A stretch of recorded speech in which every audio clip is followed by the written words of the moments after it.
ভাই আপনি কি ঘুমাইতেছেন নাকি? না রে ভাই, ঘুমো ধরতেছে না। এই ভিতরটা খালি জ্বালা পুরা করতেছে।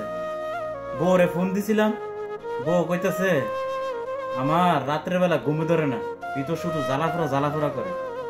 তখন কইলাম যে কি হয়েছে তোমার?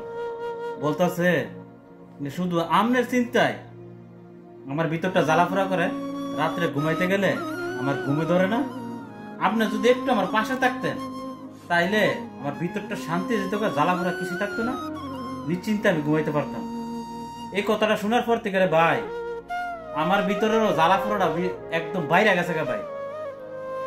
এমনই তো ভাই সিঙ্গেল লাইফ লয়ে এই সিঙ্গেল বেডের ভিতরে ঘুমে ধরে না, বোর এই কথা হইন না, ঘুম তো একবারে গেছে গা, দুইশো কোনো ঘুমই নাই ভাই আপনার কথা শুনে আমার অনেক কষ্ট হইতেছে। খালি এমনি ভাই কায়ামের মতো হয়ে রয়েছে ভাই, ঘুমও ধরতেছে না, ভিতরটা শুধু জ্বালা পোড়া করতেছে ভাই।